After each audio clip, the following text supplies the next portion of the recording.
Riveting. Another method of making rigid permanent joints is by riveting.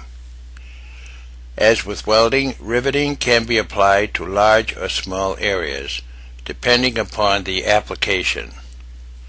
Rivets must be correctly set in order to provide a sound joint. This is achieved by having the minimum clearance between the holes and the rivets.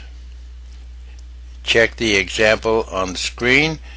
It shows how a rivet should be properly set and how it should not be. There can be slippage of the two surfaces only if the strength of the rivets is exceeded or if the rivets are poorly set.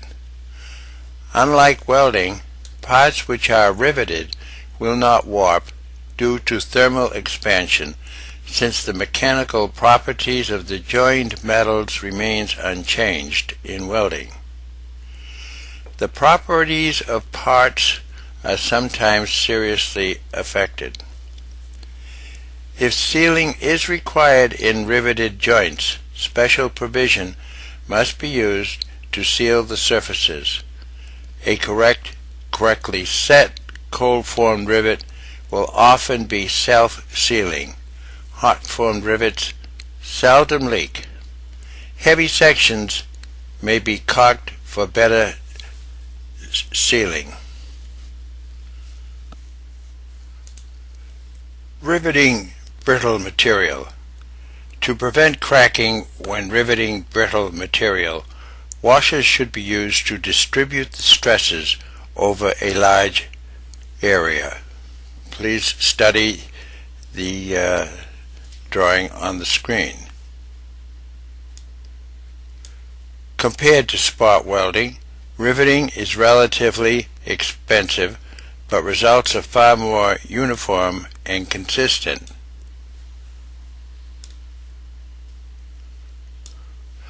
Thin or dissimilar metals and non-metals of any reasonable thickness may be joined by rivets. In areas not accessible to welding equipment, blind rivets can be used.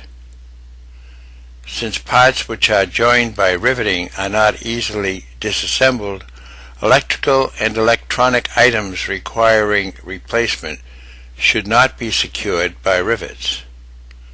However, pieces within a readily replaceable part may be secured by rivets or eyelets, providing electrical contact is not involved. Stresses in rivets. Loads on rivets should be in simple shear. To develop maximum strength in multiple rivet designs, the holes must be accurately aligned by line reaming, and you want to avoid tensile and cantilever loads on rivets.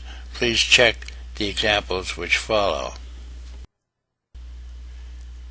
Edge distance. Edge distance is the distance from the edge of the port to be joined to the center line of the first rivet hole. It should be at least twice the rivet diameter to assure optimum bearing stress. The pitch is the center-to-center distance between rivets. It should be at least 3 times the rivet diameter.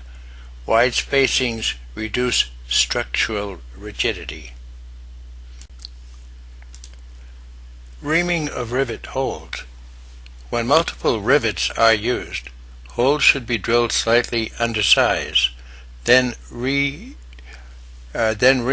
slightly larger than the rivet in order to develop full strength of the rivets. Where maximum shear strength is not required, semi-tubular rivets are used. The hole in the rivet is slightly deeper than the thickness of the part being joined. Since it is easier to clinch the head of such rivets, joint deformation and material fracture is decreased. Many holes can sometimes pierce their own holes in wood, plastics, leather, and canvas. When riveting soft material, washers or backing strips may be required to prevent damage to the material. When specifying length of a split or hollow rivet, add up to 100% of the shank diameter to the required finished thickness of the assembly. Special rivets. A part of a rivet may be made and used for functions other than joining. The clinch or formed head is generally made by staking, spinning, or crimping. These formed heads have low strength but are adequate for many uses, as shown. Determining length of rivet and clinch allowance. For tubular and semi-tubular rivets, a part of the length is used for clinching. The total thickness of the assembly to be riveted plus 55% of the rivet diameter will give the required rivet shank length. Included in this length is the head of the countersunk rivets as shown below. Rivet tolerances.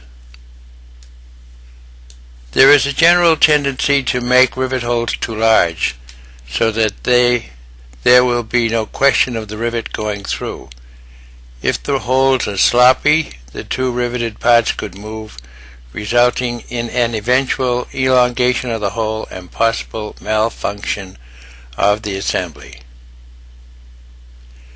Hole clearances for rivets.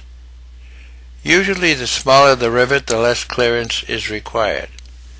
Generally, the maximum hole clearance is 0.08 of an inch and the minimum 0.03 of an inch.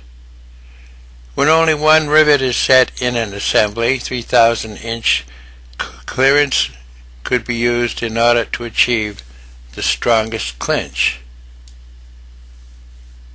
When two or more holes are being set on an assembly, the maximum hole clearance should be observed. Allowance for setting clearance.